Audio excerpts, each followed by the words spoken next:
नमस्कार दोस्तों, स्वागत है आपका फिर से एक नए वीडियो में। तो दोस्तों, जो बीएसएनएल थर्ड पीआरसी जल्द ही फाइनल होने वाली है, लेकिन यहाँ पर एरियर को लेकर एक बहुत ही बड़ी खबर आई है जो कि बहुत ही जरूरी है आपके लिए। देखिए, यहाँ पर जो बीएसएनएल है, ठीक है, बीएसएनएल मैनेजमेंट है या फिर सरकार है, ये इन्होंने एक शर्त रखी है जिसको जीरो एरियर की शर्त बोलते हैं। यहाँ पर इसके पहले वाले वीडियो में मैंने जीरो एरियर का जिक्र किया था और वहां पर आपको बताया था कि जीरो एरियर की शर्त रखी गई है, ठीक है। यहाँ पर आज इस वीडियो में आपको बताने वाला हूं कि अगर जो सरकार या फिर बीएसएनएल जीरो एरियर की शर्त रख रही है तो यहाँ पर इससे कर्मचारियों को कितना नुकसान होने वाला है, क्या क्या दिक्कतें हो सकती है, या फिर थर्ड पीआरसी फाइनल होगी या फिर नहीं इसकी वजह से, ठीक है। तो देखिए, यहाँ पर सीधी सी बात है, अगर आपको थर्ड पीआरसी चाहिए तो 2017 से लेके तो 2025 तक का 9 साल का एरियर है, ये आपको छोड़ना पड़ेगा। तो ये बहुत ही बड़ी दिक्कत की बात है।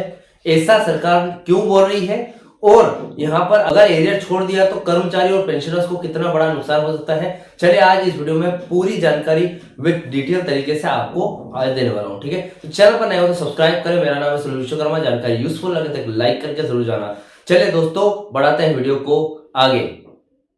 तो दोस्तों, आपको पता है मैं हर एक जानकारी पॉइंट बाय पॉइंट देता हूं ताकि आपको वेल एक्सप्लेन हो जाए, ठीक है। तो देखिए दोस्तों, आज मेन इशू क्या है, मेन दिक्कत क्या है सबसे बड़ी। देखिए, यहाँ पर अगर आपको जो थर्ड पीआरसी है जिसका इंतजार बीएसएनएल कर्मचारी 2017 के टाइम से कर रहे हैं, यानी कि 9 साल हो चुके हैं पूरे, अभी तक थर्ड पीआरसी लागू नहीं हो रही, ठीक है। अब वो किस लिए कर रहे हैं उसका भी आपको बता दूं। देखिए, एक तो ये कि उनका वेतन नहीं बढ़ रहा है, काफी टाइम हो गया, ठीक है। उसका उनकी पोस्ट परिवर्तन नहीं हो रही, इंक्रीमेंट भी बहुत कम मिल रहा है, ठीक है। और 9 साल पहले लागू होने थी जो अभी भी लागू नहीं हुई है, ठीक है। इसके बाद एक और चीज आती है कि 2017 से लेकर 2025 तक का एरियर, वो भी बहुत ही बड़ी बात है, वो भी लेना बाकी है अभी, ठीक है। क्योंकि 2017 में लागू हो जानी थी, प्रभावी जो कि फिक्स डेट थी, मतलब इफेक्टिव डेट वो 2017 थी। अब 2017 से लेकर 2025 तक का एरियर तो भैया लेना पड़ेगा सरकारी को, ठीक है, मतलब कर्मचारी को, ठीक है। अब कर्मचारी के साथ जो पेंशनर्स है उनको भी बहुत ही बड़ी दिक्कत है। उनकी पेंशन का जो एरियर 9 साल का एरियर है वो भी यहाँ पर बहुत जरूरी है लेना, ठीक है। तो थर्ड पीआरसी का इंतजार काफी टाइम से कर रहे हैं, तो थर्ड पीआरसी लागू होना बहुत जरूरी है कर्मचारी और पेंशनर दोनों के लिए, बीएसएनएल के, ठीक है। अब यहाँ पर बात आती है कि सरकार का क्या कहना है कि भैया अगर आपको थर्ड पीआरसी चाहिए पेंशनर्स और कर्मचारी दोनों को, तो 2017 से लेकर 2025 तक का जो 9 साल का एरिया है वो छोड़ना पड़ेगा भाई, ठीक है। अब इसका क्या माजरा है वो देखते हैं, पॉइंट बाय पॉइंट समझते हैं कि भैया क्यों। क्योंकि अगर देखिए थर्ड पीआरसी यहाँ पर लागू होती है तो एरियर तो देना ही पड़ेगा सरकार को, लेकिन यहाँ एरियर छोड़ने का क्यों बोल रही है सरकार, पूरे विस्तार से समझते हैं पॉइंट बाय पॉइंट। देखिए, पहला पॉइंट है, यहाँ पर सरकार ने रखी जीरो एरियर की शर्त। सरकार ने जीरो एरियर की शर्त रख दी है जो कि कर्मचारियों और पेंशनर्स को माननी पड़ेगी। क्यों माननी पड़ेगी, पॉइंट में देखेंगे आगे। सेकंड पॉइंट रहेगा हमारा, कर्मचारी और पेंशनर्स को भारी नुकसान होने वाला है इससे। अगर जीरो एरियर की शर्त कर्मचारी और पेंशन मान लेते हैं तो उनको बहुत ही भारी नुकसान होने वाला है। क्या नुकसान होने वाला है वो भी आपको बताऊंगा। उसके बाद यहाँ पर तीसरा पॉइंट आता है, थर्ड पीआरसी कब तक मिलेगी। अगर, ठीक है, ये सब भी अगर हो जाता है, उसके बाद अगर थर्ड पीआरसी की बारी आई, अगर थर्ड पीआरसी मिलती है तो कब तक मिलेगी, वो भी हम उस पर भी आपको यहाँ पर आपको यहाँ पर न्यू अपडेट देने वाला हूँ, ठीक है।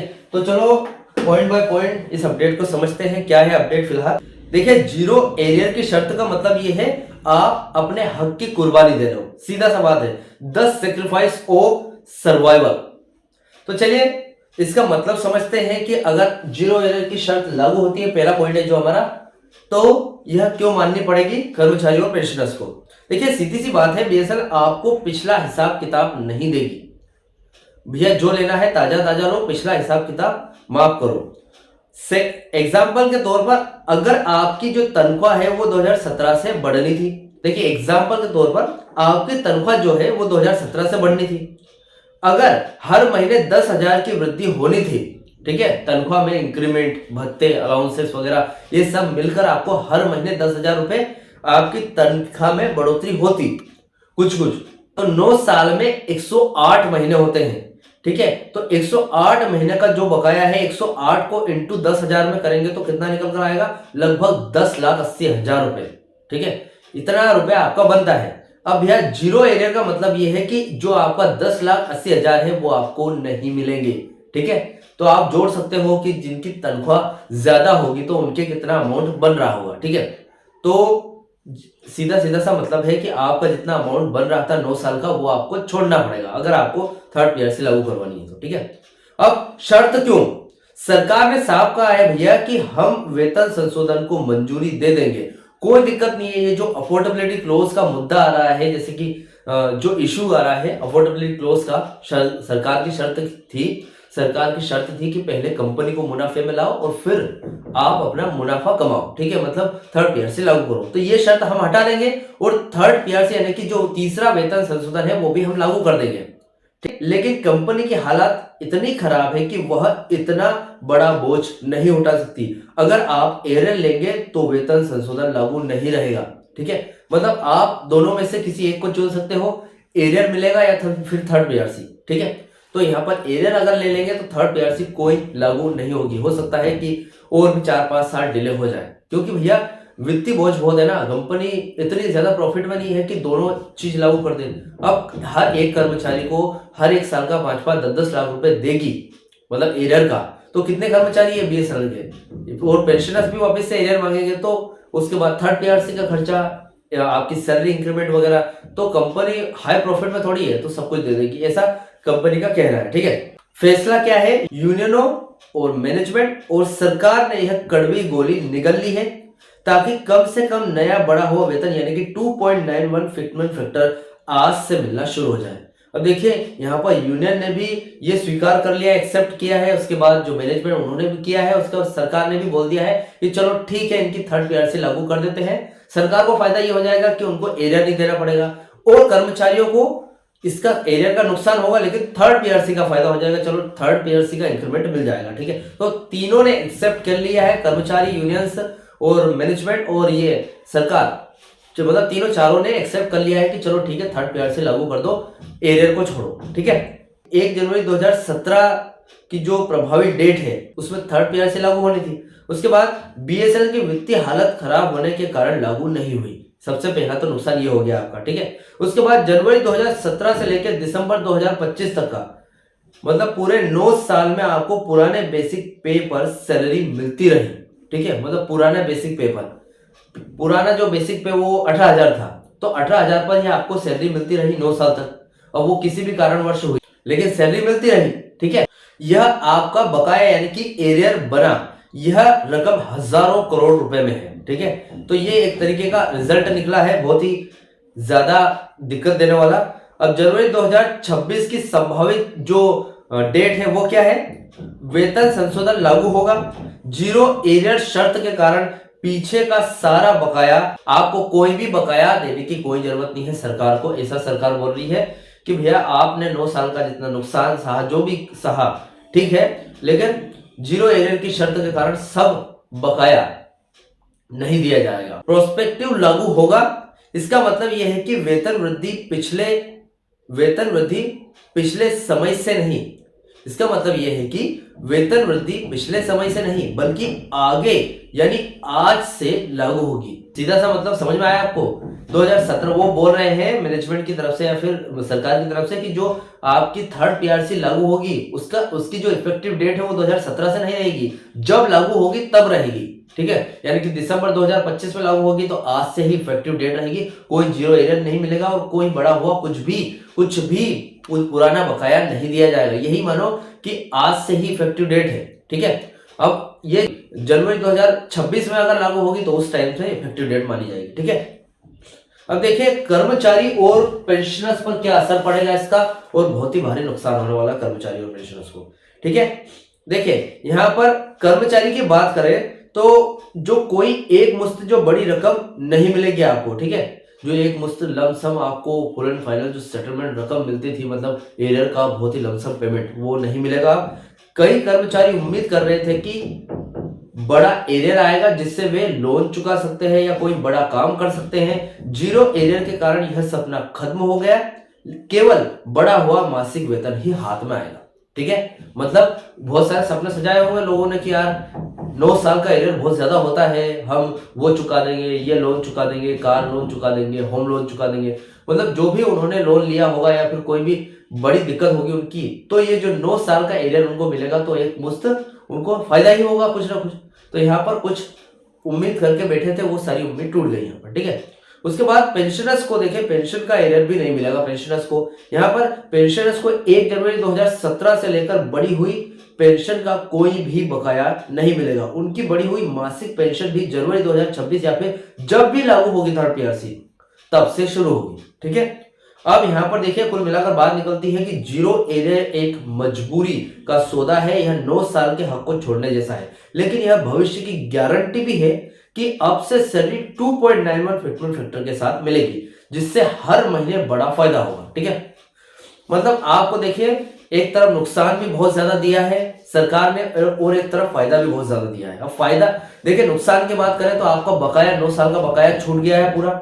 अगर फायदे की बात करें तो जो 9 साल से पिछले 9 साल से जो थर्ड पीआरसी का इंक्रीमेंट रुका हुआ था वो थर्ड पीआरसी लागू हो जाएगी, और वो भी 2.91 फिटमेंट फैक्टर के साथ। तो इससे कर्मचारी की सैलरी में और पेंशनर्स के जो पेंशन मिलती है उसमें बहुत ही ज्यादा इजाफा होगा। लेकिन ऐसा नहीं बोल सकता हूं कि एरियर जो मिल रहा था उसको मिलने के बाद तो भैया बहुत ही ज्यादा हो जाता फायदा, लेकिन नहीं मिलेगा, ठीक है। अब यहां पर देखिए तीसरा सवाल, हमारा तीसरा पॉइंट आता है थर्ड पीआरसी कब मिलेगी, ठीक है, जो सबसे महत्वपूर्ण सवाल है। चलो एरियर मिला ना मिला कोई बात नहीं, वीआरएस मिला ना मिला कोई बात नहीं, लेकिन थर्ड पीआरसी कब मिलेगी ये देखते हैं। 6 दिसंबर की खबर के बाद की प्रगति और आज यानी कि 15 दिसंबर 2025 सोमवार की न्यू अपडेट देखते हैं। देखिए सबसे पहले हम मैनेजमेंट की मंजूरी देख लेते हैं, मैनेजमेंट का क्या फैसला है, क्योंकि जो फाइल है वो ऐसा सेक्शन से निकलकर मैनेजमेंट के सामने पेश होगी। उसके बाद आगे हम जो बीएसएनएल बोर्ड की बैठक के बारे में जानेंगे और उसके बाद लास्ट डॉट के बारे में देखेंगे, ठीक है। क्योंकि फाइल एक जगह नहीं रुकेगी, अभी तो काफी टाइम चलना बाकी है। ऐसा नहीं है कि आज ठप्पा मैनेजमेंट का लग गया तो थर्ड पीआरसी कल से मिलना स्टार्ट हो जाएगा उसका फायदा नहीं भैया, अभी तो 2-3 महीने रुकना पड़ेगा। क्यों रुकना पड़ेगा वो इसमें देखते हैं हम। देखिए पहले मैनेजमेंट कमेटी की मंजूरी मिल चुकी है। अब अपडेट यह है कि 6 दिसंबर की खबर के अनुसार एमसी की बैठक पिछले सप्ताह यानी कि 8 से 12 दिसंबर के बीच में होनी थी, लेकिन अभी नहीं हुई है, अनाउंसमेंट नहीं हुआ है, ठीक है। तो फिलहाल कंडीशन ये है कि एमसी के प्रस्ताव को जीरो एरियर और 2.91 फिटमेंट फैक्टर की शर्तों के साथ मंजूरी देनी पड़ेगी, ठीक है, और वो भी एमसी मतलब मैनेजमेंट कमेटी को, ठीक है। यह सबसे बड़ा आंतरिक बाधा पार होने जैसा है, ठीक है। अब यहाँ पर जो एमसी की अगर मंजूरी एक बार मिल गई तो उसके बाद कहां जाएगी फाइल, बीएसएनएल बोर्ड की बैठक में, ठीक है। अब देखिए फाइल अब बीएसएनएल के बोर्ड ऑफ डायरेक्टर यानी कि बोर्ड बीओडी के पास जाएगी। इसके बाद अब देखिए डेट क्या है, क्योंकि यह एक डिसीजन का इशू है, इसलिए मैनेजमेंट इसे जल्द से जल्द निपटाना चाहेगा। बीएसएनएल बोर्ड की बैठकें दिसंबर के अंतिम सप्ताह, ठीक है, दिसंबर यानी कि 2025 का दिसंबर एंड में या फिर जनवरी 2026 के पहले सप्ताह में होने की उम्मीद की जा रही है, और ये बहुत ही जरूरी या तो जनवरी के मंथ में होगी, ठीक है, या फिर जनवरी के एंड में होगी, ठीक है। अब डॉट की अंतिम मुहर, डॉट की लास्ट ठप्पा कब लगेगा, द फाइनल स्टैम्प कब लगेगा, ठीक है। देखिए बोर्ड की मंजूरी के बाद फाइल डॉट यानी कि दूर संचार विभाग के पास जाएगी। अब मैनेजमेंट का हो गया, उसके बाद ये जो बोर्ड है बोर्ड ऑफिस बीएसएनएल का वहां जाएगी, जो जनवरी में उसकी प्रोसेस चलेगी। उसके बाद फरवरी के टाइम पे डॉट में जाएगी, ठीक है। देखिए सीमा ये है, लिमिट जो लास्ट टाइम लिमिट है वो अगर बोर्ड जनवरी 2026 के पहले सप्ताह में मंजूरी दे देता है तो डॉट की अंतिम मुहर जनवरी 2026 के एंड में लगेगी। देखिए मैं ऐसा नहीं बोलूंगा क्योंकि जनवरी में तो बोर्ड का ही फैसला आएगा, लेकिन फरवरी में हो सकता है कि यहाँ पर डॉट का फैसला आ जाए और फरवरी मार्च में आपको वो लागू हो जाए, मतलब आपकी सैलरी में ऐड होना स्टार्ट हो जाए, ठीक है। अब कब मिलेगी, देखिए अनाउंसमेंट के हिसाब से थर्ड पीआरसी के आधिकारिक घोषणा जनवरी 2026 में होने की प्रबल संभावना है। वेतन में बदलाव यानी कि पेमेंट एक बार डॉट की मंजूरी मिलने के बाद बढ़ा हुआ वेतन फरवरी 2026 की सैलरी यानी कि जनवरी महीने के लिए में मिलना शुरू हो सकता है, ठीक है। अब कुल मिलाकर बात यह आती है कि अगर सब कुछ योजना के अनुसार चलता रहा तो थर्ड पीआरसी लागू होने की जो अनाउंसमेंट है वो अगले 1 से 2 महीने यानी कि जनवरी 2026 में या फिर फरवरी 2026 में हो सकती है, और बड़ा हुआ वेतन फरवरी या फिर मार्च में मिलने की पूरी संभावना है। ठीक है, तो फिलहाल ये अपडेट थी कि भैया आपको अगर थर्ड पीआरसी चाहिए तो एरियर छोड़ना पड़ेगा। ठीक है, अभी फिलहाल यहाँ पर ये 3 शर्तें हैं, अगर मैनेजमेंट कमेटी इसको मंजूरी दे देती है तो ठीक है, लेकिन वहां से क्या जवाब निकल कर आता है इस पर डिपेंड करता है कि आपको एरियर मिलेगा या नहीं। फिलहाल तो शर्त यही है सरकार की कि एरियर आपको नहीं मिलेगा। ठीक है, अब देखते हैं क्या होता है मैनेजमेंट कमेटी की मीटिंग में। फिलहाल ये अपडेट थी, इस अपडेट से रिलेटेड कोई भी आपको डाउट क्वेश्चन वगैरह हो तो मुझे कमेंट बॉक्स में कमेंट कर सकते हैं। वीडियो अच्छा लगा तो वीडियो को लाइक कमेंट से जरूर करें। मिलते हैं दोस्तों नेक्स्ट वीडियो में। सी यू सून।